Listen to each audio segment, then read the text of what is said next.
Good evening, everyone, and thank you very much for attending this regular school board meeting for the West Ada School Board. We'll begin by standing for the Pledge of Allegiance. Please join us.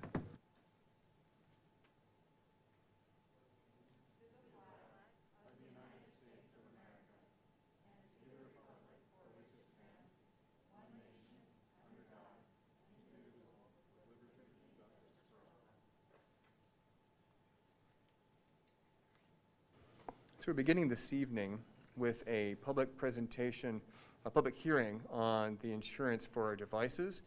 And so we will need to go into a vote for the public hearing.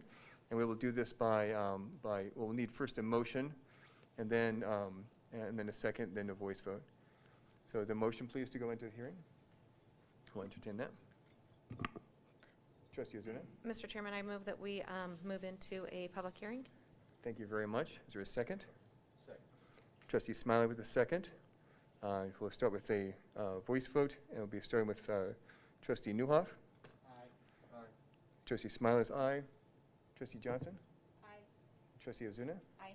And Chairman is aye as well, so we are now officially in the device insurance for devices hearing, and Mr. Jonathan will begin. So Jonathan, you have the floor. Thank you, Chairman. Chairman and trustees, wanted to take a few moments and talk about our optional device insurance, give you an update on that. So I plan on covering what is the device insurance. We're going to talk a little bit about the amount. I'll give you some updates on the plan and then specifically why it's becoming before the board. And that's probably one of your first questions. Haven't we already been talking about this? And the answer is yes. So you have already actually had conversations about this. It's in the fall learning plan. It's also part of student handbooks. But as you kind of saw from the presentation I put out, if you remember towards the end of those slides, there is a public process associated with this charge. And so there has to be a publishing of the document. We have to have an actual hearing, and we need to open that publishing up, and it has to be published in the paper. And so that's really what drove the need to specifically have this conversation tonight. It was on the plan to discuss it on the 9th board meeting. That was my whole goal and plan. Unfortunately, I missed second publication by just a couple of days, so we had to bump it back to the 22nd to make sure that we met all the statutory requirements. So what is our optional device charge that we're looking at? It's going to be $25 per device. That's going to be 1 year of coverage for that device. Each year, the expectation is if the parent wants to, at their own option, they can choose to renew that, and it would be an additional $25.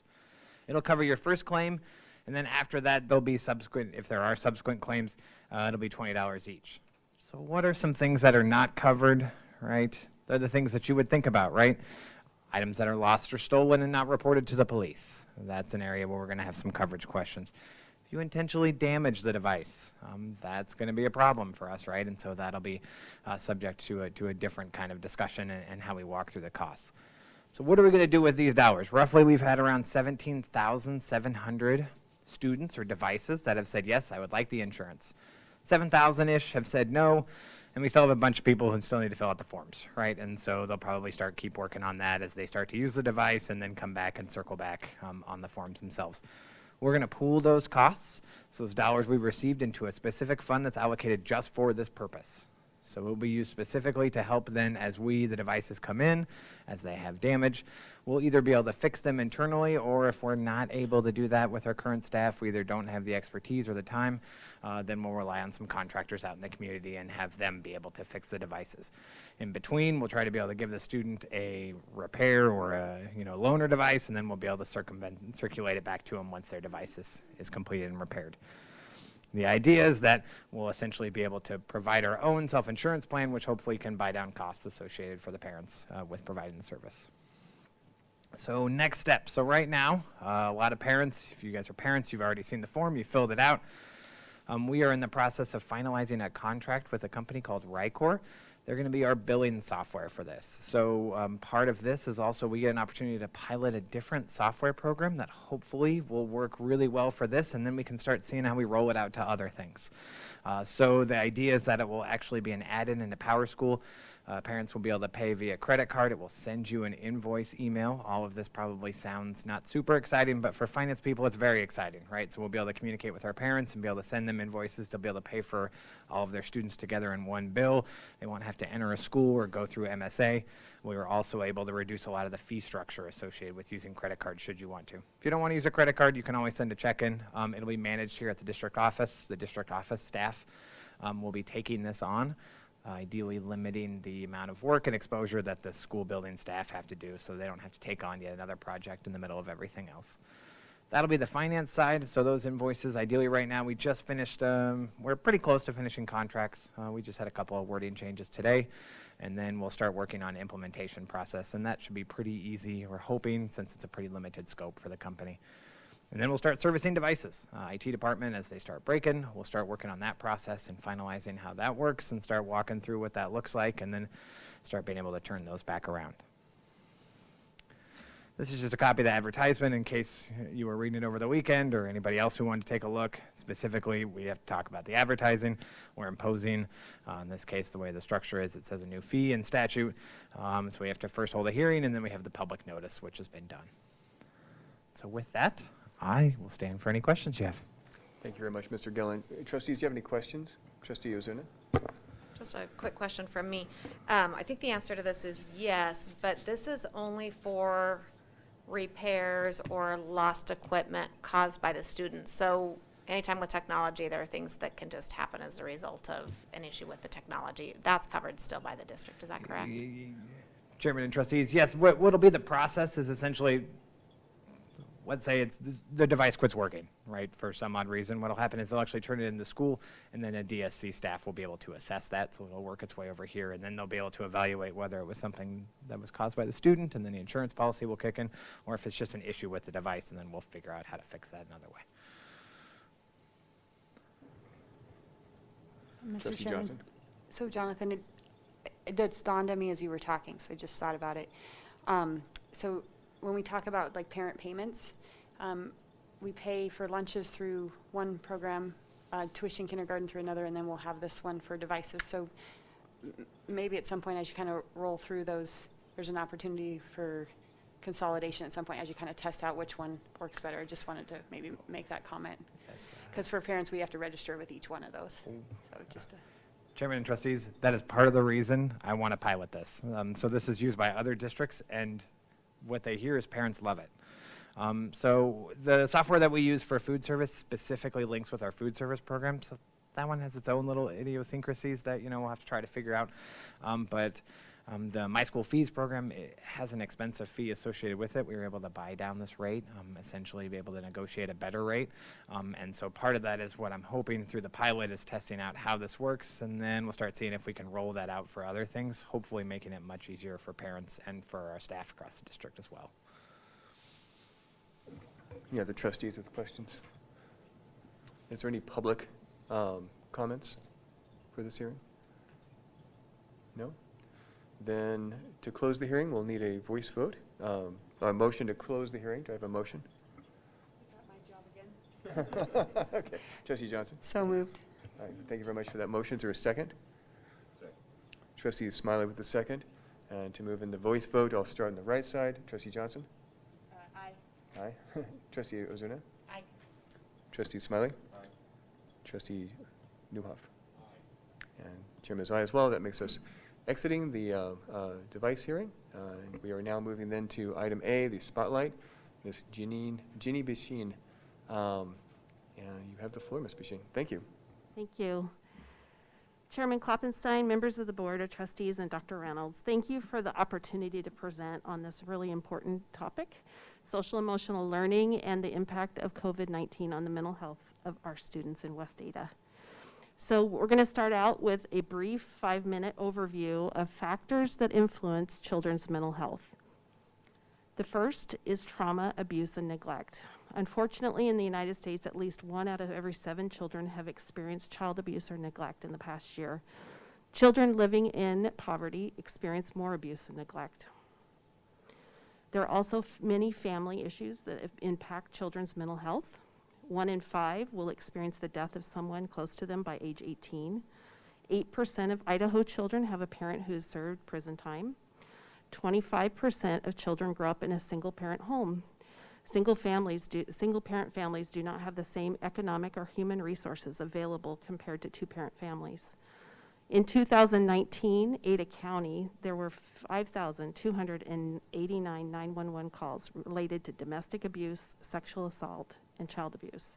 That's probably shocking to most of us that live in Ada County.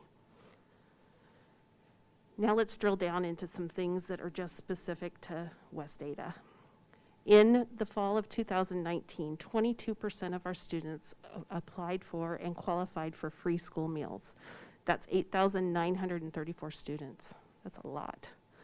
And then during the 2019-2020 school year, 544 of the students were identified as experiencing homelessness. 125 of those are students who are unaccompanied, meaning that they do not live with a parent or a guardian.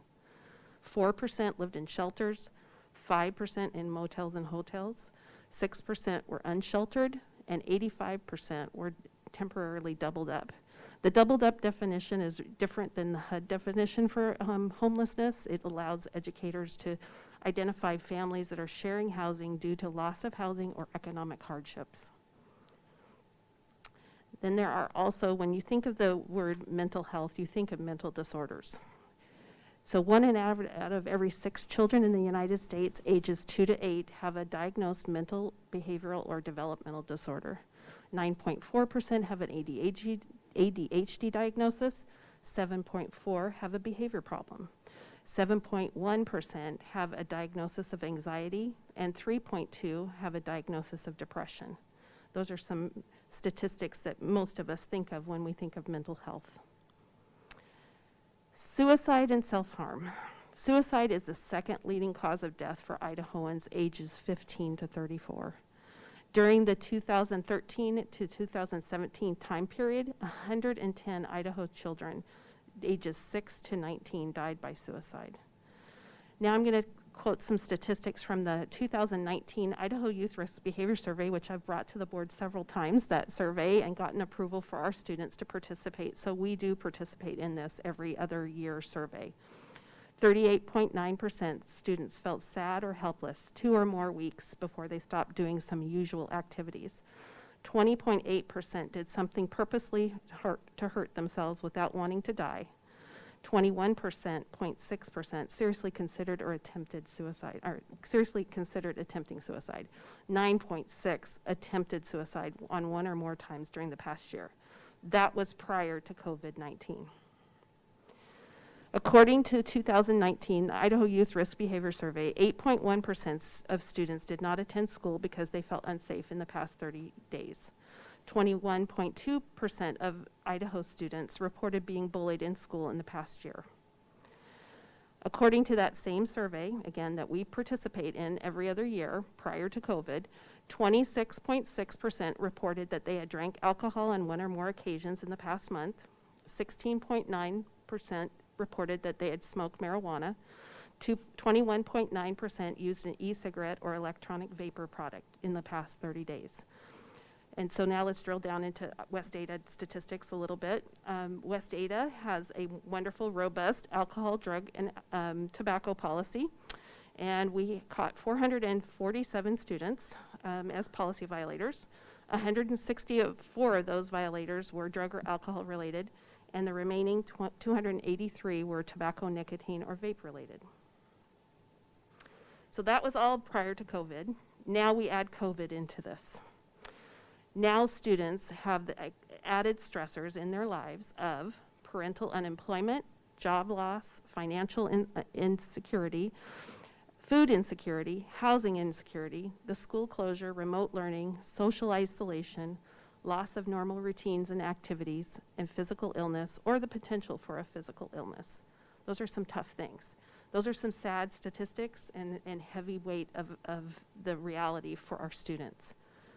But what do we do about that? We can't just wring our hands and be sad and depressed about it. We have to address these challenges as a public school system. So we have prevention programs and intervention services. So let's start with prevention programs. Very important for us to all understand, in prevention, we have the 5 basic components of these items here. They are self-awareness, self-management, social awareness, relationship skills, and responsible decision-making. These are the 5 key components in all social emotional learning programs. It's important for students to be self-aware, to recognize their own emotions, their influence on their behavior, how they have strengths, and that we want them to be confident and optimistic. We want students to be self-managers of their own emotions, thoughts, and behaviors. We want them to be able to manage their stress, control their impulses, motivate themselves, and work towards achieving personal goals. Under social awareness, we want students to be able to take the perspective of others, empathize with others, and then also recognize when there are family, school, and community resources and supports that they need to access. Relationship skills are super important. We want students to be able to communicate clearly, listen actively, cooperate, resist inappropriate social pressure, even have ability to negotiate conflicts that they're going to have constructively, and then seek out help when needed.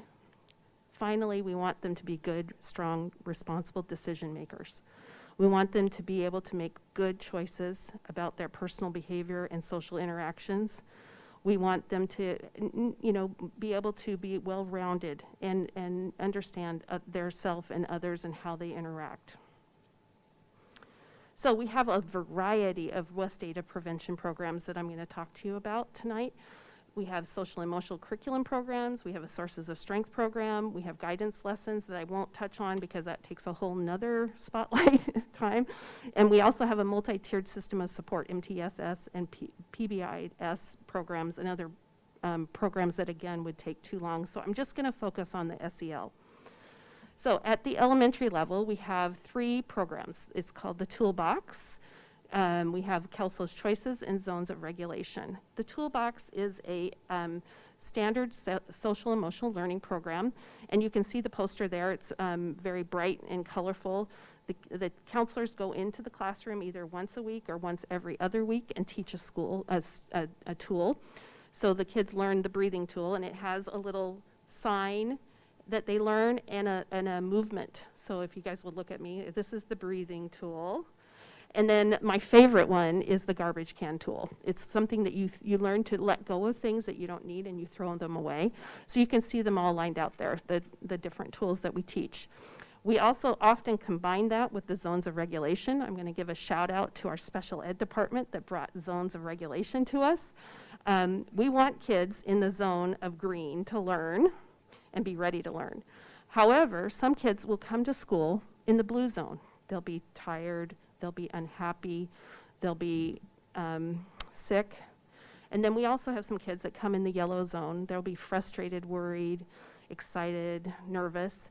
And then we have some kids that'll be in the red zone, the anger, the elevated, the frightening, the terrified kind of kid.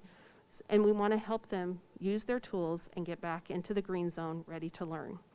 Kelso's Choice is also another social emotional program that we teach kids problem-solving skills. We teach them to delineate between something that is small and something that they can take care of, a small problem, maybe on the playground or in the classroom. And then if it's a big problem, they need to go tell an adult that they trust. An additional SEL program that we're piloting this year at Hunter and Chaparral, because they received 2 grants, is the Second Step SEL program. And I'm not going to go through it all, but you see their scope and sequence, and you see all the lessons listed out there. Again, their skills for learning, empathy, emotional management, and problem solving. The CORE project is another pilot project that we are doing at these 7 schools that are listed on the slide. And it is a 30-minute lesson that is implemented 1 day a week in the advisory or the mentoring time at those schools. The courses are very similar each year.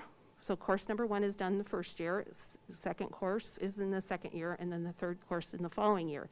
However, the kids are, do not like to repeat the same activities. So the author of this program has moved different activities to different years, and so there's a lot of variety and fun within the program.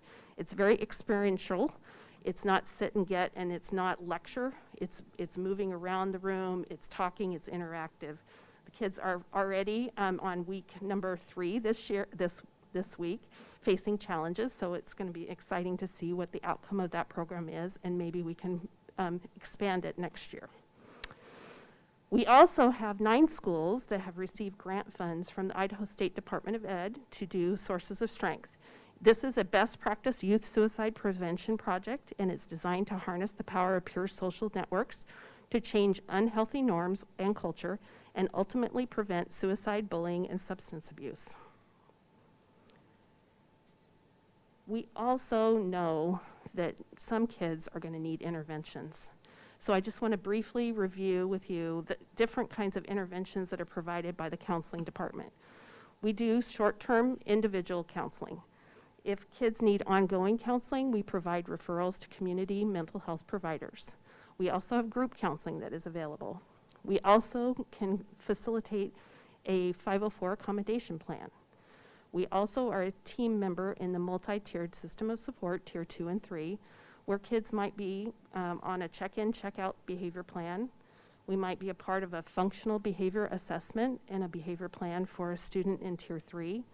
And then we might tap into our 2 wonderful behavior consultants who would work with our team to help us design a system for the success of that student. We have a drug education program that includes alcohol assessments, drug and alcohol assessments, parent information classes in the evening, tobacco education classes in the evening for policy violators, and counseling intervention groups. I'm very proud of our reporting procedures for alleged abuse reports and our reporting procedures for suicide prevention. We have a district crisis team that can go in and help when a student has died or a staff member has died. And then we also do a great job of providing basic resources, and especially through our community schools. So I'm going to talk about that just briefly. So some families have definitely been impacted by COVID-19, and financially it's just really causing a lot of chaos in their lives. We live in an incredibly giving community. We have school supplies, we have emergency food, weekend food backpack program. I'm going to give a shout out to the Meridian Food Bank. We did over 800 weekly food backpacks for students last year. I'm expecting it to be even higher. We have hygiene items that we can access through our community resources. We have clothing, we have shoes, we can get medical needs met, from glasses to hearing aids to medical appointments. We also can provide free counseling out there in the community. And amazingly, we even have some incredibly giving community resources for housing and utility bills for families. Community schools, Desert Sage, McMillan, and Peregrine, another huge big shout out. They have done an incredible job. I just took a snippet of their most recent newsletter where I read that they have already supported 700 students and families at 15 schools just in the first week of school. Isn't that amazing? Amazing. And they listed out their partners there, amazing groups of people out there. Another key component in supporting children's mental health is ongoing professional development. Our counseling department has had a variety of trainings on MTSS, school-wide positive behavioral supports, trauma, crisis, suicide prevention, and other topics related to children's mental health. Just this fall, we've already had a stress recess professional development, and we have one planned in November for strategies for working with students with anxiety. We also annually have a mental health provider fair and a community assets fair that keeps our counseling department up to date on what resources are available. I'm very, very proud of our West Ada School District for requiring every staff member to annually complete training on how to report alleged abuse, how to intervene in a situation where they think a student is homeless and or suicidal. Very proud of that. And there's a link to all the training videos. If you ever have a chance, you can go take a look at those. And then we have our 2 behavior consultants that I mentioned before, who have a wide variety of trainings available for administrators, certified and classified staff, including behavior strategies for student success, trauma-sensitive teaching practices, classroom management, balancing it all, self-care for educators, brief functional behavior assessments, check-in, check-out, PBIS, strategies for managing anxiety at school, and understanding the crisis cycle. So, now to the part of the presentation that I think you had me come here to tell you about. How are our students doing? To answer that big global question for almost 39,000 students in 56 buildings, I went ahead and I had many conversations with counselors, and I also did a little survey, and the majority of students are happy to be back at school. That is the summary. Majority are happy to see their friends, their teachers, and to be social. The majority report learning, preferring to learn from their teacher and want to be back in that routine. Some are also happy to be in our virtual schoolhouse and love that modality of learning. That's what they like. However, honestly, some are struggling with that uncertainty and stress from COVID-19. These students have needed the support of their school counselor to learn coping strategies, or sometimes in the situation they're relearning these same coping strategies that we were learning before COVID-19. Some had challenges, mental health challenges prior to COVID-19, and COVID-19 has now magnified those challenges. Some will need the support of a school, of their school counselor, their parents, and in some cases a private counselor to get through and manage those challenges. So in conclusion, one of the questions I anticipated getting from you all was, how can adults help students during this COVID-19 pandemic? It is super important that we all realize that our children and adolescents, they're looking to us as adults. They're going to mirror that emotional response that we have at home or at school. We need to be careful about what type and how much information we consume and allow our children and our adolescents to consume. We need to delineate between what's necessary and helpful and healthy and what is unnecessary and unhealthy. Parents need to carefully decide how much to share with their child based on their child's age and developmental stage and their mental health. It's important for adults to acknowledge that COVID pandemic is going to cause students to experience some physical and emotional discomfort. I don't even like wearing this mask. I don't know about you guys. But that emotional and physical discomfort from uncertainty, it is what we have. It is where we are at. And we're going to have to figure out strategies to deal with these discomforts and ensure students that they are safe. So that is my presentation, and I stand for any questions. Thank you very much, Ms. Bouchine. Trustees, do you have any questions for Ms. Bouchine? Trustee Smiley? Thank you, Mr. Chairman. And Ms. Bouchine, I very much appreciate the depth that you went into with this presentation. First of all, I think there's a lot of information and how we've broken out with our district response. I did have a couple of questions because I pulled up the 2019 Idaho Youth Risk Behavior, the statewide, and some of those numbers were alarming. Yeah. For example, the slide that talked about, almost 40% of students self-reported active signs of depression. Yeah. 20% said that they'd done something to harm themselves, yes. And including contemplation of suicide, things like that. And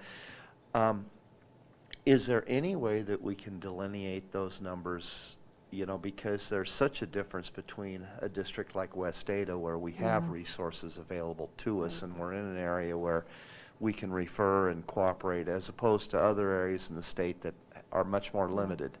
Is there any way that we can delineate, how we're doing with those numbers in West Ada, and whether or not this needs to be, I'm so impressed with what we're trying to do, but that is an area that really stands up to me. Trustee Smiley, Chairman Kloppenstein, other members of the board, Dr. Reynolds, we could do our own survey. We have not really gone that direction. Now, that's the survey that you're referring to, the Youth Risk Behavior Survey. We participate, you guys approve of that every other year, of our participation, and we provide weighted data. So you could just assume that those are our numbers too, or we could do our own survey. Okay. Yeah, I just wondered Yeah. if there was a way that we could delineate No. the responses out from our district. No, they don't do that because they don't want a certain school or district to be spotlighted. They just put all the numbers together. Thank you. Yeah. Trustee Johnson? Thanks. Thank you for the presentation. This last slide's really important to me. And I wondered what kind of information we're putting out for parents right now to support this, if you can maybe give us some details on that. Trustee Johnson, Chairman Kloppenstein, and other members of the board, and Dr. Reynolds. So the counselors usually have a counselor newsletter. I know your children go to Hillsdale, right? And so Carrie Elder puts out a newsletter, or has a counselor corner in the newsletter. So we're trying to highlight things each month at minimum with elementary, middle, and high school that parents can be aware of how to basically take care of themselves and in turn help their student. So we do little articles and little blurbs. Maybe if I can follow up, do we also, I do see that, by the way, and I read Yay. Do we also have a spot on our website? Because our website has a ton of stuff. I haven't got all of it. Is there some spots on our website that we refer to, or are we still kind of working through what we might do there? Because I know this is not something you planned on having, right? No, COVID pandemic, not a plan for me. We could put some things under parents and students. We have some places where we could put some more information under parent education. So we might look at that. Thank you for that suggestion. Trustee Ozuna?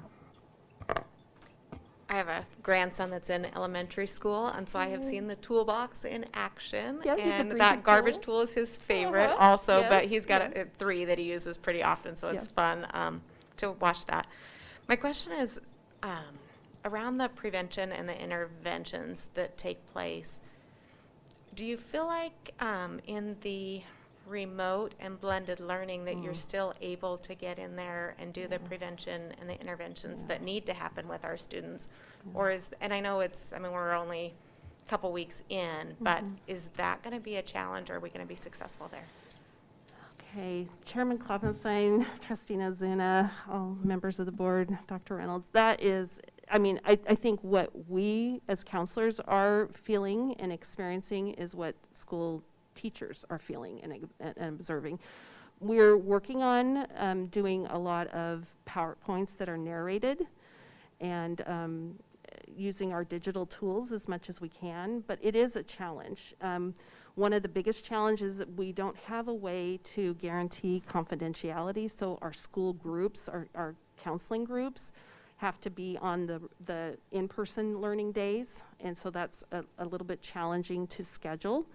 And so it's going to be hard. It's not going to be easy, but we're not going to give up, and we're going to keep trying, is going to be my answer. And it's a little early for me to report back on how well it's doing. I think we're just going down the path of trying. Okay. Mr. Chairman, can I follow up on that? If we have a situation with a student that needs some more serious intervention, do we have building level, maybe exceptions that can be made to make sure that we get that student the resources that they may need to have?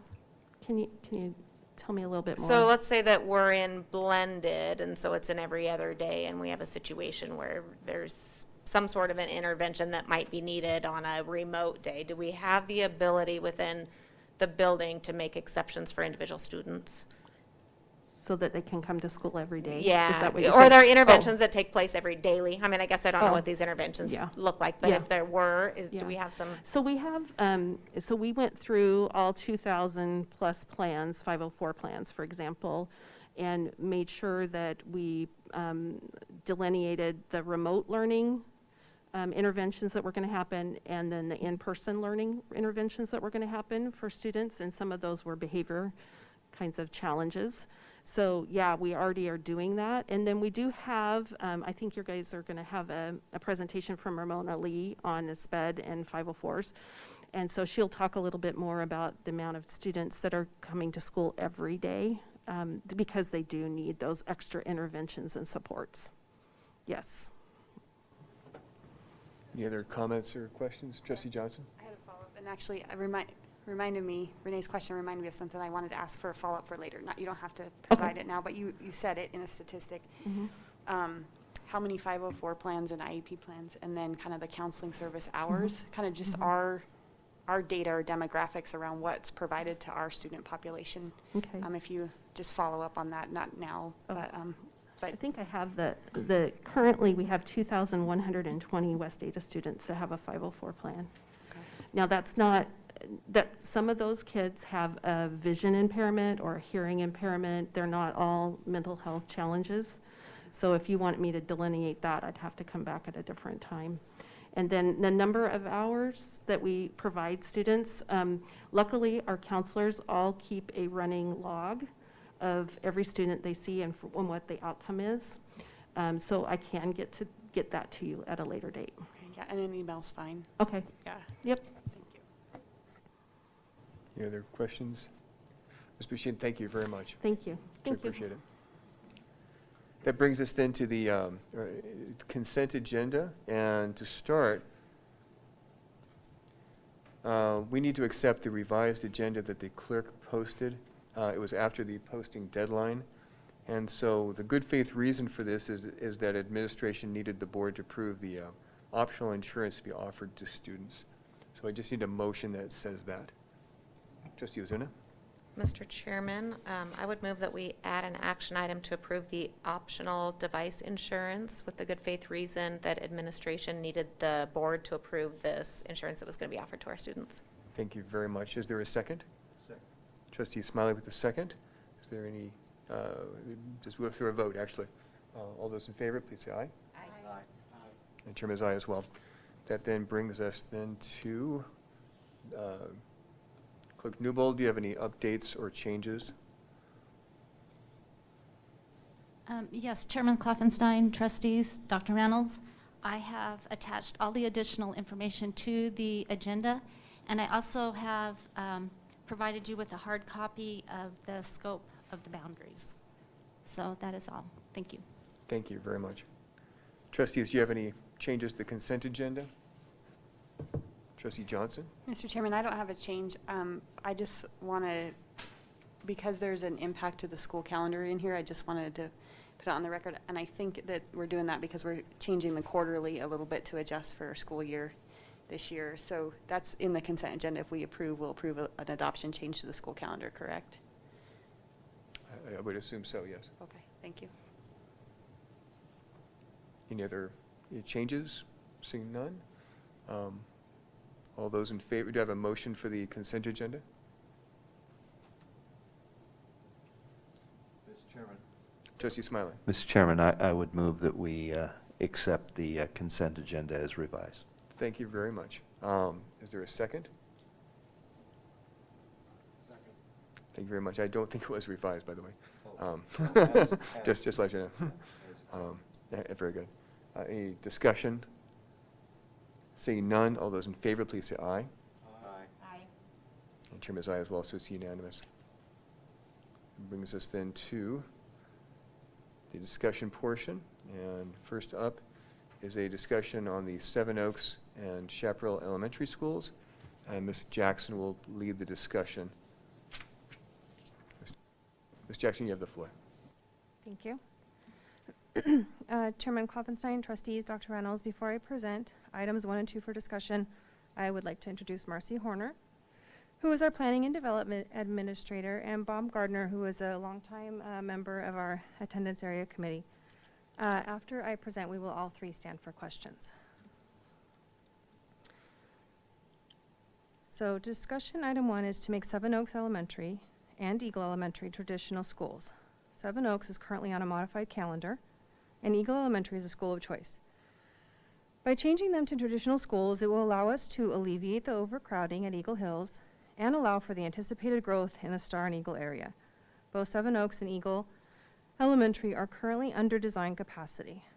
If we allow Seven Oaks Elementary and Eagle Elementary to take in additional students, it would assist our attendance committee by allowing them to balance enrollment across all of these schools. If we do not make this change, then there will be continued overcrowding. It could also lead us to needing to place a cap at Eagle Hills Elementary. In addition, we would propose that Chaparral Elementary change from a modified to a traditional school with an attendance zone that follows the pattern of our other traditional schools. This would utilize the space of Chaparral, which is under design capacity by 307 and has 4 empty classrooms. If this proposal is approved, then the attendance committee would have the opportunity to encompass students from Peregrine, Ponderosa, and Meridian Elementary. It would also create open seats at Peregrine, which could take in students from Hillsdale Elementary, allowing us to balance enrollment there and accommodate projected growth. In addition, approval of this proposal could allow for the Boundary Attendance Committee to remove the cap by Hillsdale. The 3 of us will now stand for questions. Thank you very much. Trustees, do you have any questions? Trustee Newhoff? Thank you, Mr. Chairman. I'll snuggle up to Steve here so I can use my microphone. So if we don't have Eagle Arts as a school of choice in the part of our district where kids are using that as their art school of choice, what's the plan there? I mean, our other art schools are pretty full, right? Well, I may refer to Mr. Stans to answer that a little bit better, if he might be prepared.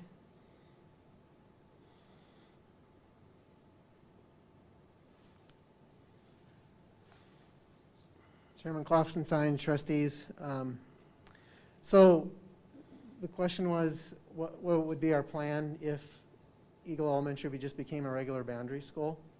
I don't know that we would define what would happen. I do know that when that was a question that came from the staff when Corrine Hoppy, the principal, brought it to the staff's attention about 3 weeks ago, just letting them know that this was going to be a topic of conversation. She provided them with everything, and their main concern was, yeah, what would happen to us? I don't know that anything would have to happen. I mean, they could still retain their current curriculum, scope, and sequence. I mean, the only difference would be it would just be provided for all the kids in that whatever attendance zone that they would provide. So. Well, thank you. I guess my question is, well, we have several schools of the arts, right? There's Christine Donnell and this one. There's at least one more. Chief Joe, right? And their attendance area is some region of the district, right? Yeah. And the same thing for our STEM schools like Barbara Morgan and Galileo. So with this change, then are the people on the north side of the district not going to have, is that designated art school that they can apply to? Chairman Klopfenstein, Trustee Newhoff. So if it ceased to be a school of choice, that would be yes. The only thing I would say is historically that school has been under capacity. So it does not have a waiting list of people in the north trying to get into an art school. In fact, we're always a little bit worried that we just don't have enough. I mean, we're grossly under capacity. So I would just say the interest has not been as strong there. The other thing I would add is, I forget the name of the new charter school, but there's a new school going across the way there. What is it? Durrell. And it's a art school. So they're in direct competition now. And as I said before, the school does not have like this long waiting list. On the contrary, it's where they're having to take a lot of in-district transfers, just people wanting a different school. And they're not, well, I want to say they're not going there just for the arts, but it just has not had the interest as some of the others. And that's not to disparage it. It's just the numbers show that we have not had this huge waiting list trying to get into it. Okay, and I understand that, I guess but there is a population there that's at that school because they want an art school of choice. It may not be a full school building, so Correct.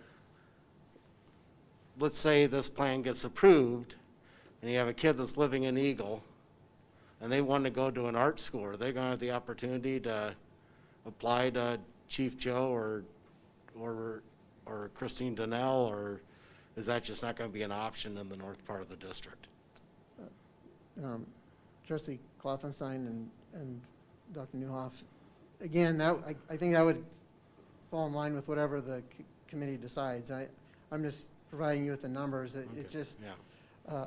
again, it's hypothetical that, yeah, those kids would not have a school of choice, an art school. But again, I don't know that they have to get rid of that art sequence in there. You know, it's, I think, in my opinion, they could still retain it and keep their same staff and have the same music and art options. It's just the difference is now it's a boundary school and not a school of choice. Okay. Trustee Ozuna? Mr. Chairman, can I do a follow-up to Trustee Newhoff's question? Thank you. Mr. Stans, if you pull up the West Ada website on the boundaries, there's an option to look at boundaries for elementary schools, and then there's an option to look at boundaries for schools of choice. And I think that's what Trustee Newhoff is saying, that we might need to look at an expansion of the schools of choice boundaries to cover now the Eagle area since that school is removed, because those parents, and I'm going to make a big assumption here because I imagine that busing is probably the challenge, that you know, the busing now goes to this school and might have to go farther. But our entire district is covered by a school of choice for all students. And so I think we just need to make sure probably and put that into the scope. And I think the same thing would probably hold true for those modified schools as well, that now the entire district you'd have a choice of one of two modified schools instead of 4, potentially. But I think that's what you're saying there, because if we look at that boundary map for the schools of choice, it does cover the entire district today. Okay. Chairman, trustees, if you don't mind, Ms. Horner can address that partially, I think.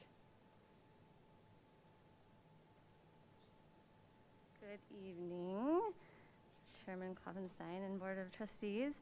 I just wanted to comment about that, if you don't mind.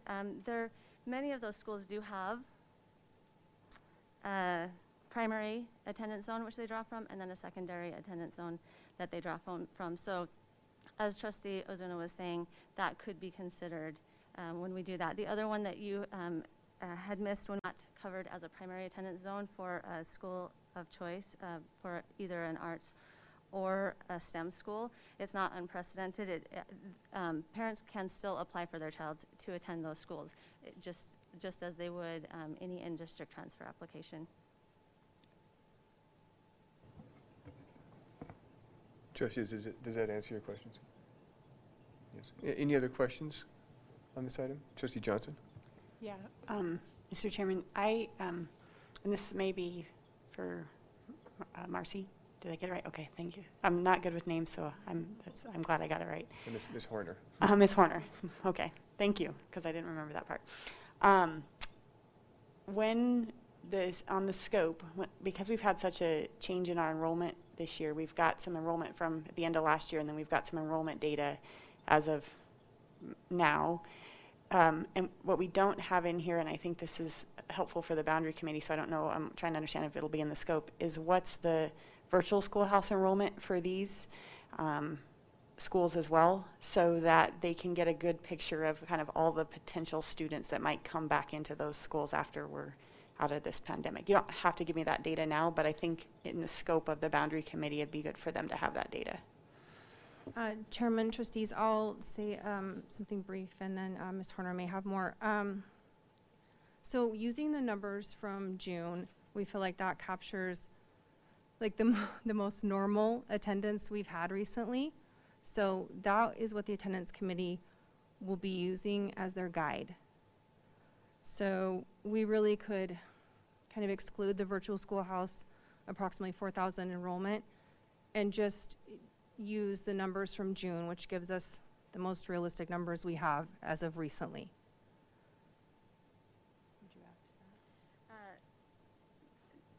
That's what what I've found is to be most accurate, or what we can assume to be most accurate. I do have some numbers, virtual schoolhouse numbers for those schools if you were interested, but unless. I am interested if you have them, yeah. Sure. Okay. So, Eagle Elementary has, well, I'm sorry, try to word this correctly. The virtual schoolhouse has 35 students that previously attended Eagle Elementary School, 46 students that previously attended Eagle Hills, 25 that previously attended Seven Oaks, and 57 that previously attended Chaparral.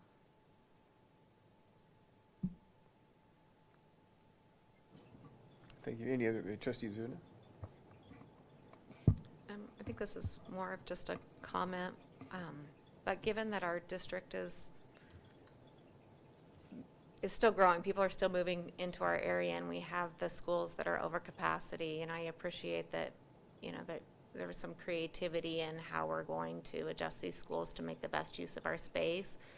And I just want to, I guess, be very aware that this means that we might have students that have to move schools, or we have parents that are going to lose out on a preferred modified calendar that's really important to them. And, I don't want to look like we're insensitive to that, but the reality is we have some schools that are so far over capacity that we need to figure out how to move these around, and I think this allows us to do that. So I do appreciate the creativity in helping to solve that problem. Thank you. Chairman, trustees, if I might make a quick comment about that.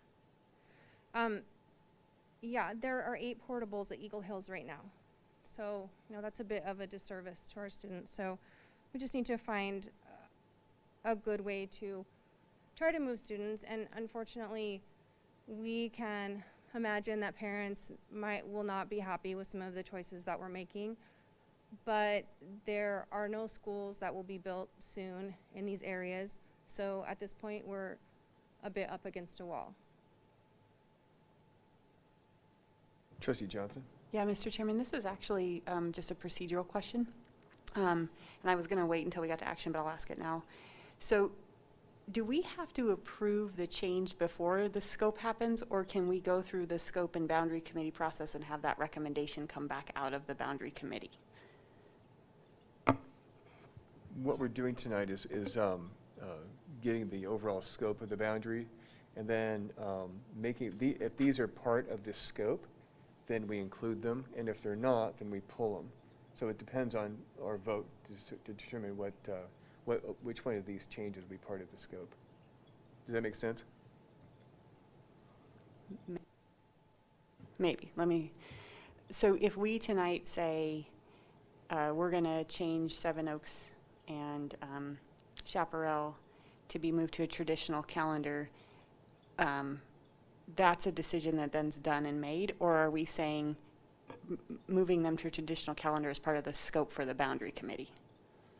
So for instance, if we decide to, say, approve item number 1, but not approve item number 2, say, then item number 3 would be we're going to approve the scope minus the language or the slide, I guess, in the slide deck that would reference item number 2.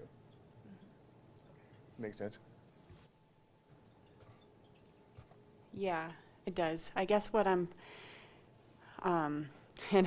in my area stands to probably have some good benefit from this, but what I'm concerned about, so I'll just express it, is you never know until you get into these things exactly how they're going to come out, right? And so I guess I want us to have the option, if the boundary committee comes back and says, we looked at all the numbers and we found a different solution that will still work to ease the overcrowding, that they still have that option to do that, and we still have the option to come back off of this. No, I do understand what you're saying, and as far as the final boundary committee decision, that is up to the board. So we'll have another review of them. Any other, Trustee Smiley?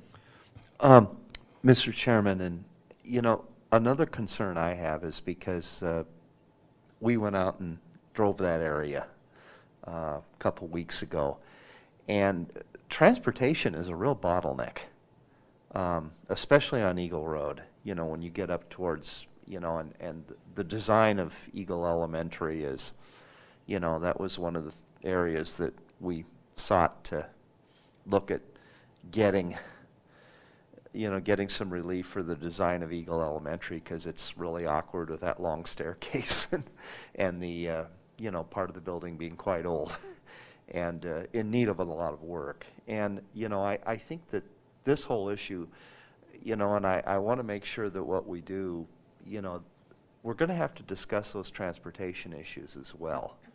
And are there plans as we look at these attendants that we also include some of the transportation problems, because that's also going to mean that we're going to have to, you know, reach out to Ada County Highway District, reach out to a lot of the other agencies as we are dealing, because right now what I believe there's, you know, I forget now how many thousands of plats are already approved in that area, especially as you work out towards Star and out towards Avamore and those areas that are just experiencing incredible growth. And I want to make sure that that is all part of the discussion and, you know, something that the attendance committee can also discuss, because, you know, if kids are having to ride for an hour on the bus, that makes their choice a lot worse. Chairman Kloppenstein, trustees, and Dr. Reynolds. So Ian is on the attendance committee with us, so he will be able to provide insight when it comes to the transportation and lend his expertise to the decisions that the committee makes in that way. So I think that's very helpful. Yeah, and I believe some of that might be under item number 3, just in case. Yes. So, any other questions on item number 1? And I'm assuming we're also referencing number 2. Is that fair to say? Correct, Chairman, trustees. So number 2 was all in the proposal that I read, correct? Excellent. Okay, just making sure.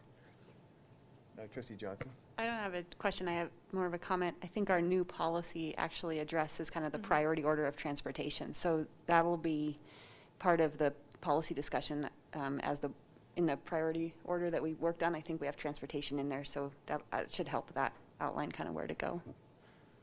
Thank you. Seeing no other comments, then please move on to item number 3, the scope of attendance area committee.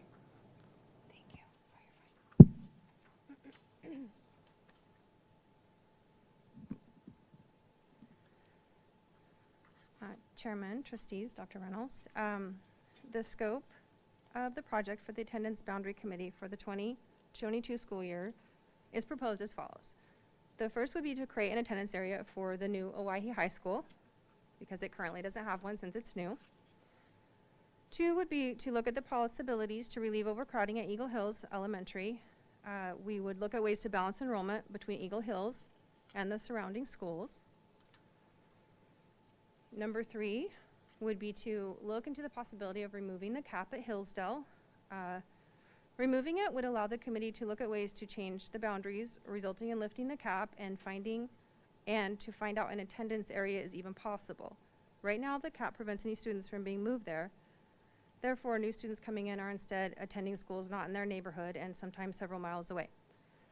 An attendance area may not be possible because other schools cannot absorb the amount of students needed to be moved, and some of the boundaries created by previous committees were done before the huge amount of growth in the Southwest. Just to note, changing Hillsdale boundaries could potentially impact Pepper Ridge, Sienna, Mary McPherson, Lake Hazel, and Peregrine. The 4th scope is to make any other adjustments at the elementary, middle, or high school level to address feeder schools and neighborhood continuity as needed. For example, the committee could look at a solution to a split neighborhood scenario in the Antler Ridge subdivision to provide continuity and more efficient busing. The students on this street go to Pepper Ridge, but the rest of the neighborhood is in Hillsdale boundaries. This is just one example, not necessarily the one that would be addressed, but there are similar situations to the one I just mentioned. The 5th would be to create an attendance boundary for 7 Oaks. This would only be possible if the proposal mentioned before is approved, putting Seven Oaks Elementary on the traditional calendar. The sixth is to create an attendance boundary for Eagle Elementary. Again, this would only be possible if the proposal mentioned before is approved, making Eagle Elementary a traditional school. Seventh is to create an attendance boundary for Chaparral Elementary. Again, only made possible if the proposal mentioned before is approved. Finally, I just want to reference this timeline. We're under a pretty tight deadline. The timeline for the committee is listed, as you can see, coming up in October. We have meetings. And the attendance area proposal needs to be presented to the board in December, so registrars can begin their process in early February. And just a note to mention, the November meetings may be held virtually, just depending on the public health ordinance happening at the time. I, along with Mr. Gardner and Ms. Horner, will stand for questions. Trustees, do you have any questions? Trustee Newhoff?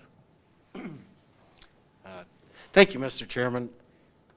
The one of these that I guess I don't fully understand and gives me a bit of pause about the scope here is number 4, because it would seemingly mean that we could redistrict the entire district with this. I'm very uncomfortable with walking down that road right now. I mean, I don't know where to go with the question on that. But reading that, that's the way this reads to me, and I would have a problem with that. Chairman, Trustees, Dr. Reynolds. So I understand it seems like a large scope. Perhaps Mr. Gardner would want to address how the committee would focus itself, if he thinks that's appropriate, or Marcy might be able to shed a little bit of light on that.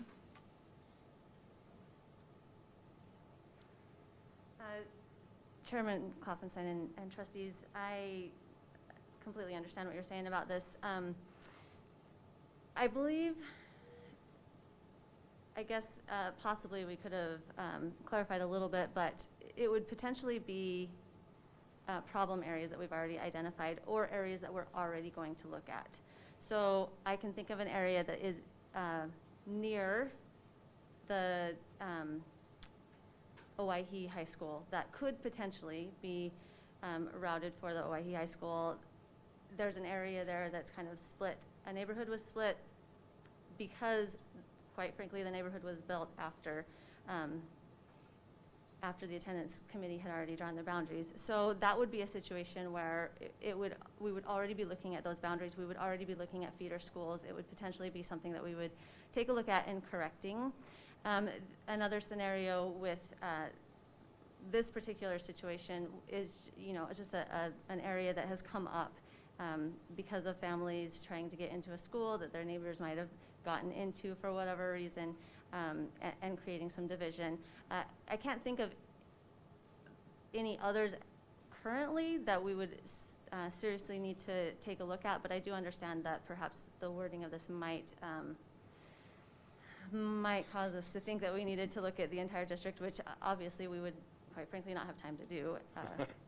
But so hopefully that gives you a little bit of clarification. I mean, I'm not sure you have time to do all the other things in here. Sure. Yeah, I'm also a little bit worried about that, but we're going to give it our best shot. So I don't know. I mean, can you help us with perhaps some language to clarify what this means, so that, because this is Pandora's box potentially, and that, is not going to be good for the emotional health of our community right now.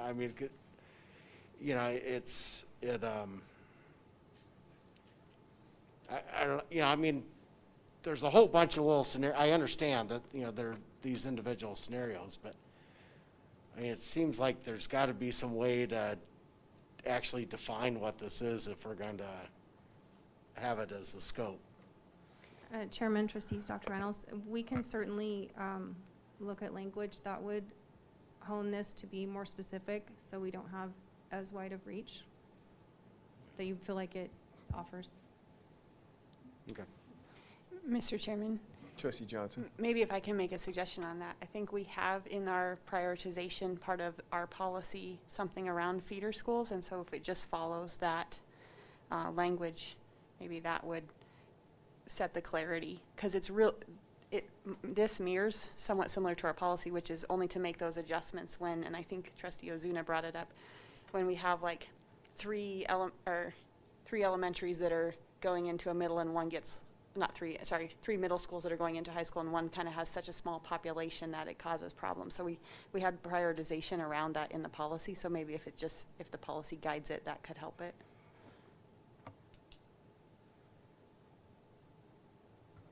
Yeah, the trustees with comments about this? Trustee Ozuna?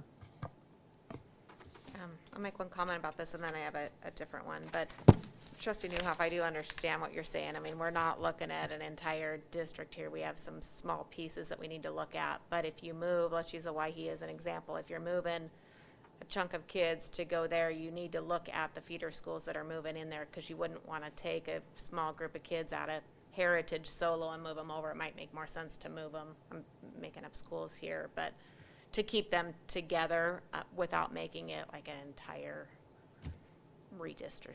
redistricting across the board. So I think I understand what you're trying to do with that. But can you go to that last page around the committee meetings? Mhm. And I just wanted to ask one question here. In the past, there's been 3 instead of 2, and I don't mind 2. I think that that's fine. Parents will find a way to participate whenever those are, although one of those I think is Thanksgiving week, which might be challenging. But in here, I don't see an opportunity for you to take feedback from the community and then potentially make any changes that might need to be made before it comes to the board. Are you allowing yourself any time during either one of those 2 weeks to kind of revisit as a committee, if necessary, based on the feedback that you receive? Chairman, trustees, Dr. Reynolds, so that time after November 30th, but before we present to the board, that would be our time to adjust based on those 2 public presentations. Okay. Thank you. Trustee Johnson? I had one more question. Shar, or Ms. Jackson, can you just discuss kind of the communication structure that will go with this? Because I think it's good, and your time frame is so tight. How do, having been through this from a parent perspective a couple times, how's the communication going to flow out to those potentially impacted areas so they know what's going on and then they know when to show up and have comment? Chairman, trustees, Dr. Reynolds, so once we have the proposal, we will immediately begin getting that information out to the entire district, just letting everyone know what took place so we have transparency around that. And then we would begin letting parents know if their student was affected pretty regularly through the months of December and into January, so that when they went to their registration in February, they weren't surprised, hopefully. So it would be pretty rigorous. We do have an informational video that's going to be coming out at the beginning of the month that will also lay out what we're going to be doing and allow people to sign up for this committee. So we're already getting that information out there starting the beginning of October, and then that will continue. Thank you. So I don't know what the board did before in this, but for me, this is really helpful to see, so I appreciate all the work that went into it a lot. Thank you. Any other discussion on this item? Thank you very much. Ms. Johnson? Big.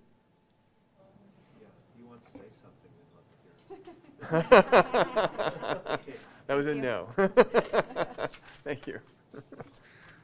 That brings us into item number 4 in our discussion agenda. This was a request actually by trustees about the making up lost school days, and the response will be Dr. Reynolds will lead this. Thank you, Chairman Klopfenstein, trustees.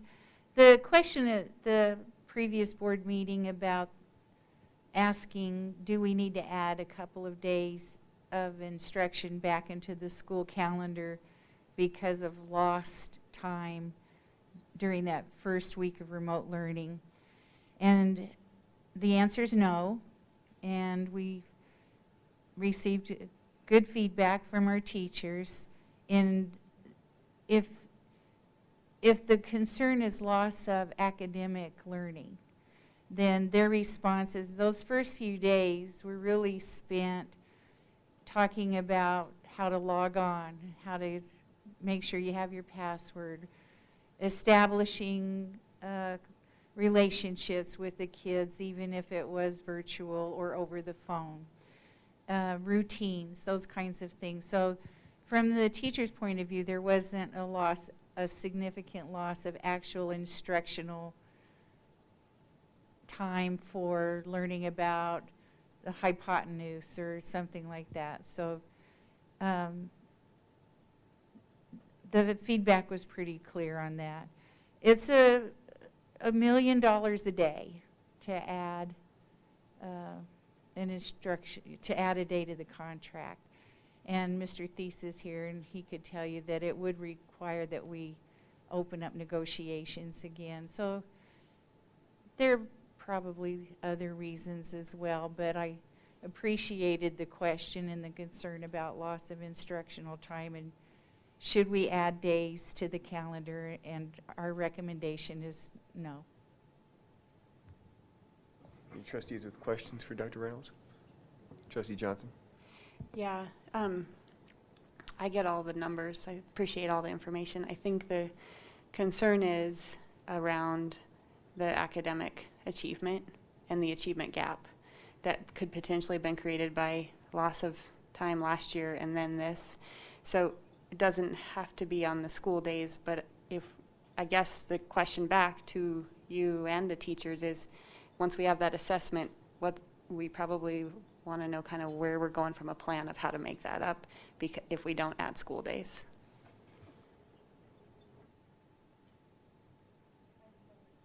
I guess that's a comment, because I don't know that you know until the assessments are done, and I think that's at least one more week, right? I believe the assessments get through on the September 25th is the date I've been getting from a parent's standpoint. Well, thank you for that comment. Is there any other comments or questions, Dr. Reynolds? Seeing none. Trustee Ozuna, did you have a comment? You're reaching for the mic. I was debating, and I guess I'll just make a quick comment. I appreciate the information that you shared for sure, and I think you're right. I think that teachers that first week were learning how to log in remotely and helping their kids, and there was a lot of outreach and probably not as much instruction as what otherwise would have taken place in a regular year. And I think that's the concern, is that in a regular year there would have been other instruction taking place for, you know, this first semester worth of classes. And we have amazing teachers, and they're going to do absolutely amazing things, and I know that.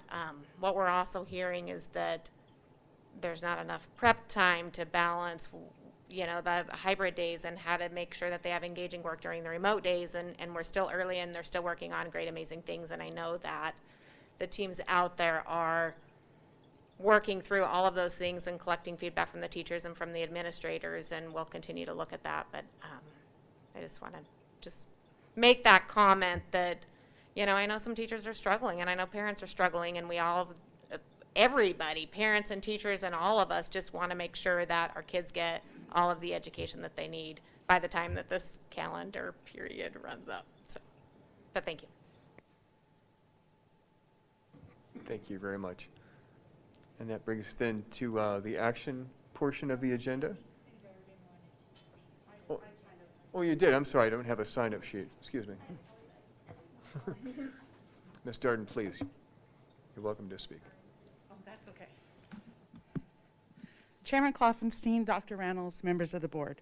My name is Sue Darden. I've been teaching for 31 years, and I teach at Galileo STEM Academy. I'm speaking in opposition to adding days. Dr. Reynolds is correct. We spent that first time doing rules and procedures. We had to add in the computer technology, but I've already started assessing my students, and they are behind. What I don't need is to give up my Saturdays, because that's all that's left right now if we want to get it in this quarter. On Facebook, I said last week that I would I hope to spend less than 10 hours a day at school this weekend, or 10 hours total. I spent over 10 hours. That was my entire Saturday. I had Sunday to spend with my husband and to relax. Teachers are stressed. Tuesday, I had 4 teachers come up to me crying. They were so upset about stuff. We are stressed. Adding a day, a Saturday, is all that's left. It would be over the top. We need more time. Don't take our time away by adding on an extra day, which would come on a Saturday. Yes, there are students who probably like an AP or concurrent credit classes might have lost some instructional time, but you know what? Those are motivated students. They will make the time up. Trustee Johnson last time said, you know, what do you need? I'll tell you what I need. I need a stylist for every student. We need more RTI intervention. We need more people. We are identifying students with needs. We need help getting those people. Those people who come in need to be paid a decent wage. There's a lot of things that we could use, and I have a whole list, but making up this time would stress us out even more. I don't think you understand how hard this has been on all of us. We care about our students. We want the best for our students. And making us work extra days, would be over the top. I feel a headache coming on for any Saturday you choose. So I hope you have a lot of subs.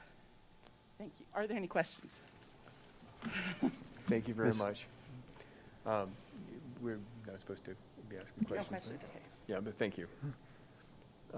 I do have to admit that one thing I did hear was the idea of duty time. And I was wondering if there's any progress with providing duty time or helping with prep. I know it's a big cost. It's also just trying to find people at this point. And I know the district is actively trying to find support for that. Just curious. Trustees, if we can totally discuss that the next meeting, it is not on the agenda, so I feel like we should be discussing that. My apologies. I You're am right. sorry. Thank Excuse you. me. I'm sorry. That is my fault. So that brings us then to item D, the action agenda, or the action items. Item number 1, be Seven Oaks and Chaparral. Do I have a motion? Mr. Chairman, Trustee Johnson. I would move that Seven Oaks and Chaparral Elementary Schools be moved to a traditional school calendar. Thank you very much for that motion. Is there a second? Trustee Smiley? A second. Thank you very much for that second. Is there any discussion? Seeing none, all those in favor, please say aye. Aye. Chairman's aye as well, so it's unanimous. Item number 2 on Eagle Elementary School. Is there a motion? Trustee Johnson? Mr. Chairman, I would move that Eagle Elementary School be moved to no longer be a school of choice. Thank you very much for that motion. Is there a second? Is there a second? I'll second. Trustee Smiley with the second. Is there any discussion? Seeing none, all those in favor, please say aye. Aye.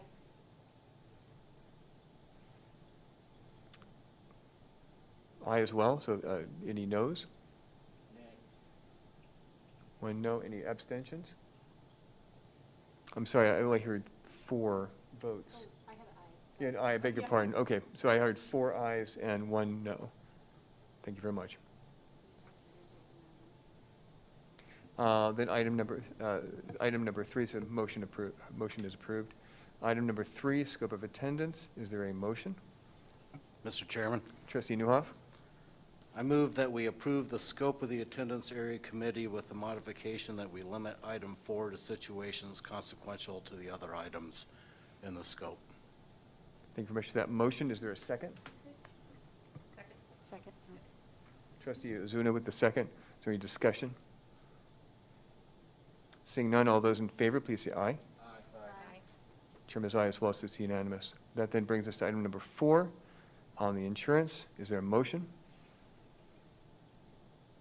Trustee Ozuna? Mr. Chairman, I move that we approve the optional device insurance. Thank you very much for that motion. Is there a second? Trustee Johnson with the second. Is there any discussion? Seeing none, all those in favor, please say aye. Aye. And Chairman's aye as well, so it's unanimous. That brings us to the adjournment. Is there a motion? Trustee Johnson? So moved. Second. Trustee Smiley with the second. Any discussion? Seeing none, all those in favor, please say aye. Aye. Chairman's aye as well. We are adjourned. Thank you very much for everything tonight.